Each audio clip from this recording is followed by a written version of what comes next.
Жапаров Шанхай кызматташтык уюмуна мүчө мамлекеттердин башчыларынын отурумуна катышат. Өлкө башчылары эмнелерди талкуулашат?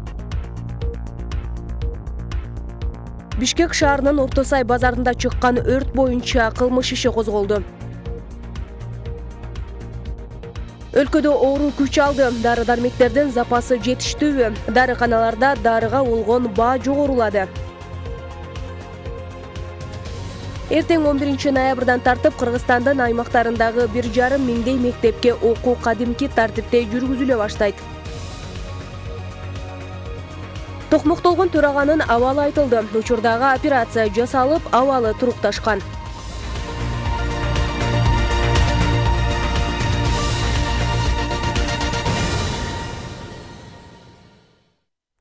Нур телеканалынын берүүлөрүн Нур Ньюс маалымат программасы улантат. Аны мен Айганыш Туратбек кызы алып барам. Кутман кечиңиз менен. Президенттин милдетин аткаруучу Садыр Жапаров Шанхай кызматташтык уюмуна мүчө мамлекеттердин башчыларынын отурумуна катышат. Бул тууралуу президенттин маалымат кызматынан кабарлашты. Билдирмеге ылайык, видеоконференция форматындагы жыйын бүгүн 10 ноябрда Россиянын төрагалыгы астында өтөт. Иш-чаранын жүрүшүндө эл аралык жана регионалдык актуалдуу маселелер боюнча пикир алушу болору айтылууда. Жыйын соңунда бир катар документтерге кол коюлат. Белгилей кетсек, Шанхай кызматташтык уюму 2001 жылдын 15 июнунда түзүлгөн. Ал туруктуу эл аралык уюм. Алаканын негизги багыттары экономикалык кызматташууну өнүктүрүү, энергетикалык өнөктөштүк, илим, маданият жаатында өз ара иштешүү, ошондой эле террорчулук, сепаратизм, экстремизм жана наркотрафик менен күрөшүү. Президенттин милдетин аткаруучу өкмөт башчы Садыр Жапаров Кыргызстандын илимге мамилени өзгөртүшү керек деп эсептейт. Бул тууралуу ал 10 ноябрь илим күнүнө карата куттуктоосунда айтты. Окумуштууларга жана илимпоздорго кесиптик майрамына карата жолдогон куттуктоосунда Жапаров илимге бизнести жана өндүрүштү инновациялык жол менен өнүктүрүүнүн негизги фактору катары кароо керектигин, ошондо бул тармактын макамы өзгөрөрүн белгиледи. Илим жаатында эмгектенген адамдардын жашоо жана жумуш шартын жакшыртуу, аларга татыктуу баа берүү жана шыктандыруу бийликтин негизги милдеттеринин бири экенин кошумчалады. Президенттин милдетин аткаруучу өкмөт башчы Садыр Жапаров 10 ноябрь жаштар күнүнө карата куттуктоо таратып, биздин ар бир жасаган ийгиликтүү ишибиздин артында жаштар турары талашсыз деп белгиледи. Ошону менен катар ал жаштар өлкөнү алдыга сүрөп туруучу кыймылдаткыч күч экенин айтып, өлкөдөгү болуп жаткан адилетсиздикке, максатсыз кадамдарга, мыйзамсыз иштерге бөгөт коюп, бийликтен адилеттикти талап кылгандар биздин жаштар болду деп кошумчалады. Жаштар өлкөнүн экономикалык, социалдык жана аймактык өнүгүшүнө чоң салым кошуп келе жатканын белгилеп, аларды ар тараптуу колдоо мамлекеттик саясаттын артыкчылыктуу багыттарынын бири экенин айтты. Жаштар өлкө келечегине кайдыгер эмес, алардын күжүрмөн аракети менен коронавирустун биринчи толкунун жеңүүгө мүмкүн болду. Жигердүү атуулдар коомдук саясий социалдык өнүгүүнүн кыймылдаткыч күчү боло алат. Алардын Ордо калаада өткөн иш-чарада талкууланды. Теманы кабарчыбыз улантат. Келечек муундун коомдогу орду өсүп жаткандыгын эске алуу менен жана алардын саясатын өркүндөтүү максатында уюштурулган иш-чарага коомдук уюмдардын, мамлекеттик жана жергиликтүү өз алдынча башкаруу органдарынын өкүлдөрү, ыктыярчылар жана активисттер катышты. Биздин калкыбыздын 1,7 миллион жарандарыбыз жаштар. Анан бүгүнкү күндө бул тарыхый шанс болуп атат. Жаштарыбызды жөн эле колдонуп кетпей, жаштарыбызды бул процесстерге аралаштырып, жаштарыбыздын үнү болуп, жаштарыбыздын сөзүн да угуш керек турган убакыт келди. Анан реформалар, ар бир мамлекетте жасалган реформа оор өткөн да, жеңил эмес. Анан жаштарыбыз 30 жылдан бери келе жаткан коррупцияны көрүшүп чоңойгон жаштарыбыз бар. 30 жылдан бери ошол коррупция менен күрөшүп баштаган жаштарыбыз колдорун шилтеп таштап кеткен да жаштарыбыз бар. Бүгүнкү күндө дүйнө жүзүндө жаштардын рекорддук саны жашоодо. 2030 жылга чейинки мезгилде калктын бул бөлүгүнүн көрсөткүчү өсөрү күтүлүүдө. Аянтча дал ушул жаштар күнүнө карата уюштурулган. Положение молодежи и влияние ковид на молодежь. Жаштардан түзүлгөн топ шаар жана айыл жерлеринде COVID-19 тийгизген таасири тууралуу изилдөө жүргүзүшүүдө. Азырдагы уланып жатат. Ошол кезде жаштардын 50% жумушсуз калыптыр. Андан тышкары психологиялык жактан да жабыр тарткандар көп экендиги аныкталууда. Андан тышкары медициналык тармакта изилдөө жүргүзгөнүбүздө бул жаатта да мүчүлүштүктөр көп. Здравоохранение, то молодежь испытывала Эскилер саясаттан кетсин деген көз караштар коомдо байма-бай айтылганы менен 2 муундун тең күчүн бириктирүү керек деген пикирдеги жаштар да жок эмес. Показалось, что наша молодежь, то есть не все потеряно, да, мы готовы бороться. Менин оюмча эскилердин баары кетсин деген туура болбой калат. Алардын арасында үлгү алчу, сабак алчу саясатчылар, ишмерлер бар. Башкаруу курамында алардын өкүлдөрү да сөзсүз болуп, алар кеңеш берсе, жаштар жаңыча ой жүгүртүп, биргеликте иш алып барган туура болот. Родственник.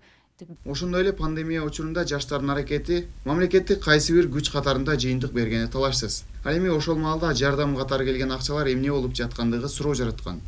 Өзгөчө пандемияда ошол волонтерлордун, ыктыярчылардын колдору менен өзүнүн каражаты менен алынган дары дармектер, систер доктурларга жетпей жаткан учурларды ким ачыкка чыгарды? Волонтер жаштар чыгарды. Коррупция менен күрөш, жаштар жардам бербесе, эми сөзүн ачык эскилер деле аралашып кеттир да көп нерселер чечилбей калып атат да. Кыргыз Республикасынын өкмөтүнүн 2002 жылдын 14 январдагы номер 15 токтому менен 10 ноябрь жаштар күнү деп белгиленген. Мындан ары бул күнү коомдук уюмдар тарабынан иш-чаралар такай уюштурулаары айтылды. Ильяс Анарбай уулу, Нурбек Жеңишбек уулу, Нурньюз, Бишкек. Бишкек шаарынын Орто Сай базарында чыккан өрт боюнча кылмыш иши козголду. Бул тууралуу Октябрь райондук ички иштер бөлүмүнөн билдиришти. Милициянын маалыматына караганда өрт тигүү цехи, тест татым жайы жана дүкөн жайгашкан 2 кабаттуу имараттан чыккан. Аталган факты боюнча жазык кодексинин 210-беренеси менен кылмыш иши козголду. Өрттүн себебин аныктоо үчүн техникалык экспертиза дайындалууда. Райондук милиция бул жерде өрт коопсуздугу боюнча тартип бузуулар болгонун, экологиялык жана техникалык коопсуздук боюнча мамлекеттик инспекциясына маалымат берип, рейд жүргүзүү өтүнүчү менен кайрылганы айтылды. Эске салсак, 9 ноябрга караган түнү саат 12 чамасында Бишкектеги Орто Сай базарынан өрт чыккан. Өрт түнкү саат 2:16 чектөөгө алынып, толугу менен эртең мененки саат 8:55 өчүрүлгөн. Район жетекчиси тиешелүү органдарга кайрылып, өрт жана ушул сыяктуу кырсыктарды алдын алуу үчүн Орто Сай базарында кандай иштер кылынганы боюнча маалымат сурады. Дарыканаларда коронавируска каршы дары-дармектин 2-3 айлык топтому бар. Бул тууралуу фарм компаниялардын маалыматына таянып, социалдык маселелер боюнча вице-премьер-министр Эльвира Сурабалдиева Бишкектеги дарыканалардын айрымдарын текшергенде айтты. Анын белгилешинче, 9 ноябрда мамлекеттик материалдык резервдин кампалары текшерилди. Бүгүн жеке фармакологиялык компаниялардын өкүлдөрү менен жолугушуу уюштурулуп, дары-дармектин запасы жана баа саясаты талкууланат. Кыргызстанда коронавирус эпидемиясы быйыл март айында башталган, орунун биринчи толкуну июль айына туш келип, 1000ден ашуун адамдын өмүрү кыйылган. Октябрь айынын ортосунда коронавирустун экинчи толкуну башталды. Дарыгерлер күн сууктап, сезондук сасык тумоо башталганда абал оорулушу ыктымал экенин айтып жатышат. Ош шаардык ооруканасында дары-дармектен кору 2 айга жетиштү. Буга чейин болуп өткөн кырдаалда айрым дарыларды табуу кыйынга туруп калган. Оору күн санап күчөп жаткандыктан оорукана дарынын корун көбүрөөк камдоону туура көрүшкөн. Шаар ичиндеги дарыканаларда ар кандай вируска каршы дарылар көп сатылып жатканын фармацевттер айтышат. Растворы, глюкозалар, физрастолор. Бул жай Ош шаардык ооруканасынын дары-дармек сактоочу кампасы. Дары сактоочу жайда ар кандай оорулар үчүн колдонулуучу дарылардын баары ушул жерде сакталат. Вирусту алдын алуу үчүн мамлекет тарабынан керектүү препараттар алынып келинүүдө. Дарынын кору 2 айга жетиштүү. Азыр лечение ковидтин 4-версиясы чыкканда протокол боюнча. Ошол боюнча закупка кыламыз. Ошол боюнча как раз мына ципросасиндерди, гепарин, экспарин, фоксипариндер ошо спискада бар да. Откаркивающийлер, антибиотиктер, ошо 4-версиясы боюнча ошо алынган препараттар. Түгөн сайын биз уже тендер объявлять этип закупка алып атабыз. Или прямо заключение менен алып атабыз, или тендер менен алып атабыз. Эгер ошо менен почти каждый айда тендер өткөрүп атабыз. Ал эми шаардагы дарыканаларда кырдаалга жараша вируска каршы дарылардын көбүрөөк сатылып жатканын айтышат. Анын негизги себеби катары дары-дармектердин да баасы бир аз жогорулаган. Көбүнчө эле бизде противовирусный дарылар көбүрөөк кетет азыр эми. Анаферон көп кетип атат, назоферон капли в нос, спрей в нос, эргоферон, арбидол, детский, взрослый и в сиропе. Антибиотиктер кетип атат, ушундай. Басы мындай эме.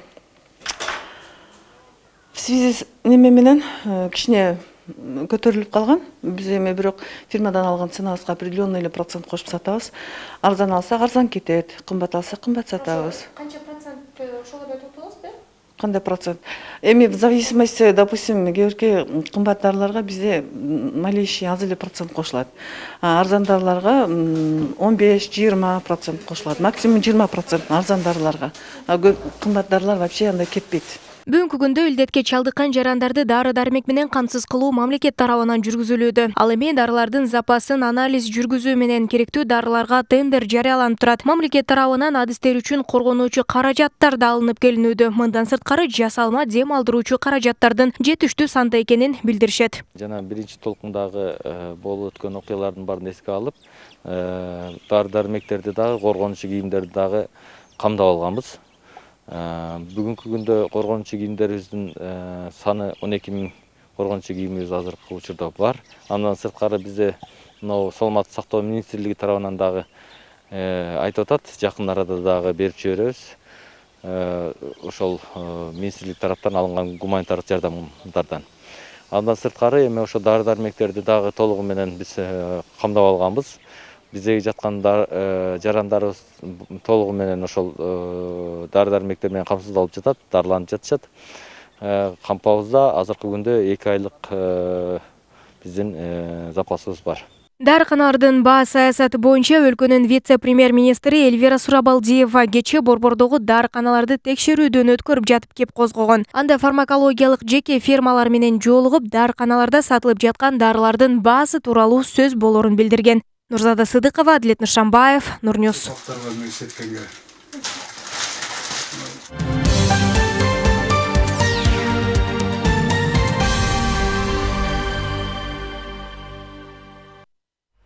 Кезек четелдик кабарларда Орусиянын Ми-24 аскердик тик учагын атып түшүргөнү үчүн Азербайжан Москвадан кечирим сурады. Тоолу Карабакта ок атышууну токтотуу боюнча бирдиктүү билдирүүгө кол коюшту. Токмоктолгон тураганын абалы айтылды. Учурдагы операция жасалып, абалы турукташкан. Ал эми Дональд Трамптын шайлоо штабы Пенсильвания штатындагы шайлоо жыйынтыгын жокко чыгаруу талабы менен сотко арыз берди. Азербайжандын тышкы иштер министрлиги Армения менен чектеш аймакта Орусиянын Ми-24 аскердик тик учагын атып түшүргөнү үчүн Москвадан кечирим сурады. Расмий кабарга ылайык, тик учак Армения менен Азербайжандын чек арасына жакын жерде учуп бараткан. Ушул тапта Тоолу Карабакта салгылашуу жүрүп жатканын эскерткен Азербайжан тик учак караңгы маалда учуп жүргөнүн, Орусиянын тик учактары мурда бул аймакта болбогонун кошумчалады. Баку бул окуя үчүн Москвага кенемте төлөп берүүгө макулдугун билдирди. Кремль комментарий бере элек. Ми-24 тик учагы кулаганы тууралуу 9 ноябрда кечинде Орусиянын коргоо министрлиги маалымат тараткан. Тик учак чек арадан алыс эмес жерде Армениянын аймагында атып түшүрүлгөн. Орусиялык 2 аскер каза болуп, бирөө жарат алган. Азербайжандын, Армениянын жана Орусиянын президенттери Тоолу Карабакта ок атышууну токтотуу боюнча бирдиктүү билдирүүгө кол коюшту. Бул тууралуу алгач 9 ноябрда түндө Армениянын өкмөт башчысы Никол Пашинян Фейсбукка жазып, өзү менен эли үчүн оор чечим кабыл алганын айтты. Ал салгылашуу жүрүп жаткан аймактагы абалды эске алуу менен ушул кадамга барганын белгилеп, муну жеңиш да эмес, утулуу да эмес деп сыпаттады. Ок атышуу келишимине кол коюлганын андан соң Азербайжандын президенти Илхам Алиев менен Орусиянын президенти Владимир Путин да тастыкташкан. Спутник агенттигинин армян кызматы Путинге таянып тараткан кабарга ылайык, орусиялык медиаторлор Тоолу Карабакка барып, маселени жөнгө салууга салым кошушат. Бирок бул тууралуу Кремль расмий маалымат тараткан жок. Тоолу Карабактагы жекчилдер ортосундагы соңку кагылыш сентябрь айынын соңунда тутанган. Андан бери кеминде 1000 киши каза болду.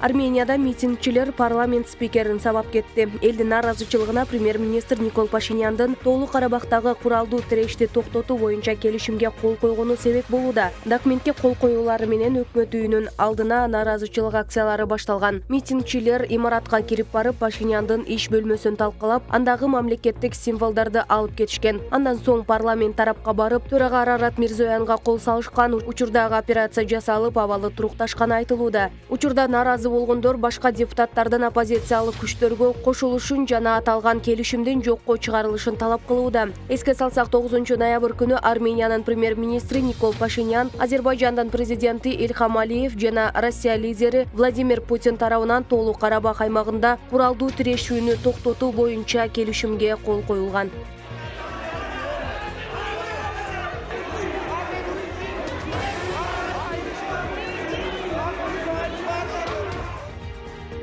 АКШ президенти Дональд Трамптын шайлоо штабы Пенсильвания штатындагы шайлоо жыйынтыгын жокко чыгаруу талабы менен сотко арыз берди. Анда почта аркылуу берилген добуштар ишенимдүү эместиги айтылган. Бирок шайлоо эрежелерин бузган так далилдер келтирилген эмес. Пенсильвания штатында Байденден алган добушу көп болгондуктан анын шайлоодо жеңишке жеткени жарыяланган. Америкалык юристтер Трамптын арызы шайлоо жыйынтыгынан таасир тийгизбей турганын айтышат. Джо Байден АКШнын 59-чу өткөрүлүп жаткан президенттик шайлоосун жеңип, өлкөнүн 46-чы президенти болду. Ал эми Дональд Трамп АКШнын тарыхында бир гана мөөнөт иштеген президент болуп калмакчы. Байден учурда 78 жашта.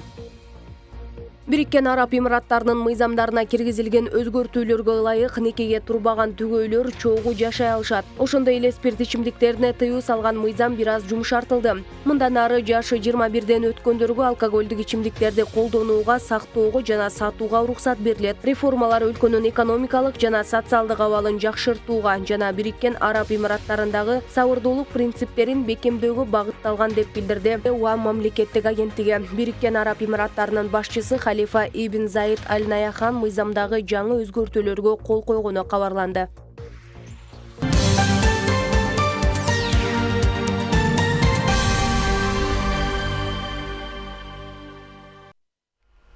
Мурдагы саламаттык сактоо министри Космосбек Чолпонбаевдин жүрөгүнө операция жасоо керек. Бул маалыматты саламаттык сактоо министрлигинин башкы кардиологу профессор Акбай Сарыбаев тастыктады.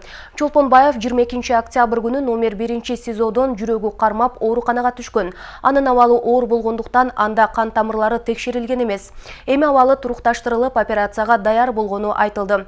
Жүрөгүнүн кан тамырларын текшерип көрдүк. Дарыгерлер тамырларды кеңейте турган стенд коюлушу керек деген келишти. Эгер ал бүгүн эртең финансы маселесин чечпесе, кайрадан СИЗОго жиберилет деген Сарыбаев. Эске салсак, 15 сентябрда экономикалык кылмыштарга каршы күрөшүү кызматы Чолпонбаевди кызмат абалынан кыянаттык менен пайдаланган деп кармаган. Анын 15 ноябрга чейин тергөө абагында болору айтылган.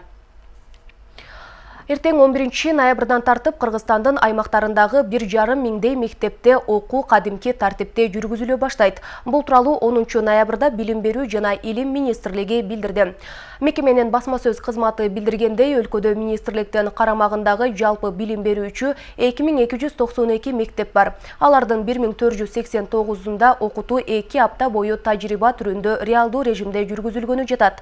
1 класстан 6 класска чейин жана 9-11 класстар кадимки тартипте окуй башташат. 2 жумадан кийин мониторинг жүргүзүлүп, эгер абал туруктуу болуп, жакшы жыйынтык көрсөтсө, жергиликтүү өз алдынча башкаруу органдарынын жана саламаттык сактоонун аймактык органдарынын макулдугу менен башка класстарга да реалдуу режимде окууга уруксат берилет. Министрликтин маалыматына караганда, Бишкекте жана Ошто эпидемиологиялык абар оор болуп жаткандыктан коронавируска каршы республикалык ыкчам штаб жана саламаттык сактоо министрлиги бул 2 шаарда мектептерди ачууга уруксат бере элек.